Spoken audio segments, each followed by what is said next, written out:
Hello friends, welcome to the my channel. Friends, आज हम पढ़ेंगे नेटवर्क क्या है। तो यहाँ पर हम जान लेते हैं कि नेटवर्क जब एक से अधिक कंप्यूटर आपस में किसी माध्यम से तार या बेतार जुड़ जाते हैं तो इसे हम नेटवर्क कहते हैं। नेटवर्क की सहायता से एक दूसरे से संचार या डाटा आदान प्रदान, संसाधन शेयर इत्यादि कार्य करते हैं।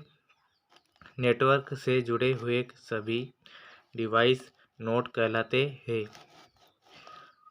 और जो नेटवर्क के लिए संसाधन उपलब्ध कराता है इसे सर्वर कहते हैं।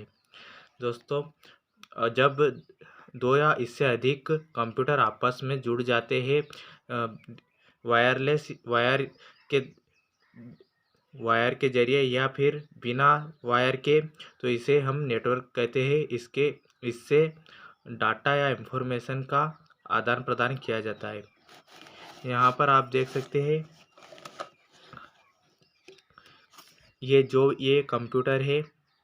जितने भी कंप्यूटर इन्हें नोड कहते हैं, प्रिंटर को भी नोड कहते हैं। नेटवर्क में ये इंटरनेट है, ये आपस में जुड़े हुए हैं, ये स्विच के जरिए आपस में जुड़े हुए हैं और ये सर्वर है जहाँ से इंफॉर्मेशन कंप्यूटर प्राप्त करते हैं और ये राउटर के जरिए इंटरनेट से जुड़ा हुआ है। ये सभी आपस में जुड़े हुए हैं। तो इस पूरे डायग्राम को हम नेटवर्क कहेंगे जो आपस में एक दूसरे से जुड़े हुए हैं और जिससे हम डाटा या इंफॉर्मेशन आदान प्रदान करते यहाँ से या फिर यहाँ पर ले जाते पहुँचाते हैं या फिर यहाँ से यहाँ तक या फिर इंटरनेट से सर्वर के इंटरनेट के जरिए सर्वर से कंप्यूटर पर या कंप्यूटर से सर्वर पर अपलोड या डेटा करते हैं।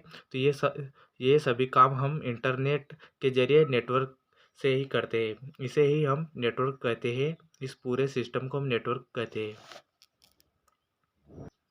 दुनिया का पहला कंप्यूटर नेटवर्क अर्पानेट है।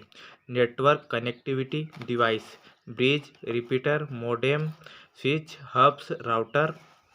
अब हम जान लेते हैं नेटवर्क की विशेषताएं। रिसोर्स शेयरिंग, इसके जरिए हम डाटा या इंफॉर्मेशन एक कंप्यूटर से दूसरे कंप्यूटर पर पहुंचा सकते हैं या फिर प्राप्त कर सकते हैं। अगला है बैकअप। अगर कंप्यूटर में हमारी जो भी डाटा या इंफॉर्मेशन है अगर डिलीट हो जाती है तो इसे हम नेटवर्क के जरिए सर्वर से प्राप्त कर सकते हैं। अगला है स्केलेबिलिटी। स्केलेबिलिटी में यहाँ पर अगर कंप्यूटर या फिर हार्डवेयर क्रैश हो जाता है तो उसमें रखी फाइल या फिर डाटा हम उसे नेटवर्क के जरिए प्राप्त कर सकते हैं। अगला है रिलायबिलिटी। इसमें 3 या 4 कंप्यूटर नेटवर्क में जुड़े हुए हैं, अगर हम एक और जोड़ना चाहते हैं तो उसे आसानी से जोड़ सके, इसे रिलायबिलिटी कहते हैं। अगला है सिक्योरिटी। नेटवर्क हमें सिक्योरिटी प्रदान करता है जिससे कि कंप्यूटर को वायरस से बचाया जा सकता है और हैकर्स के वायरस से ये सिक्योरिटी प्रदान करता है। ये बहुत ही इम्पोर्टेंट होता है।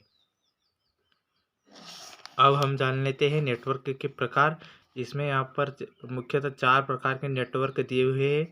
पहला है पेन। इसका नाम फुल फॉर्म होता है इसका पर्सनल एरिया नेटवर्क। ये दो मोबाइल के बीच डाटा इंफॉर्मेशन शेयर करने के लिए यूज़ किया जाता है। ये मुख्यतः ब्लूटूथ के जरिए होता है, जो कि आपने किया भी होगा। अगला है लैन, लोकल एरिया नेटवर्क। ये ऑफिस कॉलेज में कंप्यूटर के समूह के द्वारा कार्य करता है, जहां पर 20 या 25 कंप्यूटर आपस में जुड़कर एक नेटवर्क बनाते हैं और अपना कार्य करते हैं, डाटा को शेयर करते हैं। आपने अपने स्कूल या कॉलेज में बहुत सारे कंप्यूटर या 10-15 कंप्यूटर आपस में जुड़े हुए होते हैं जो कि इसको संबंधित कार्य करते हैं। इसे छोटा नेटवर्क लैन, लोकल एरिया नेटवर्क कहते हैं। अगला है यहाँ पर मेन। इसका फुल फॉर्म होता है मेट्रोपॉलिटन एरिया नेटवर्क। मेन बहुत सारे लेन नेटवर्क जुड़कर मेन नेटवर्क बनाते हैं। इसमें बहुत सारे छोटे छोटे लेन नेटवर्क होते हैं, जैसे कि ऑफिस या school, college, bus stand information, railway station आदि नेटवर्क जब आपस में जुड़ जाते हैं तो इसे मेन मेट्रोपॉलिटन एरिया नेटवर्क कहते हैं। अगला है यहाँ पर वैन। इसका फुल फॉर्म होता है wide area network. Wide area network एक वर्ल्ड वाइड नेटवर्क होता है।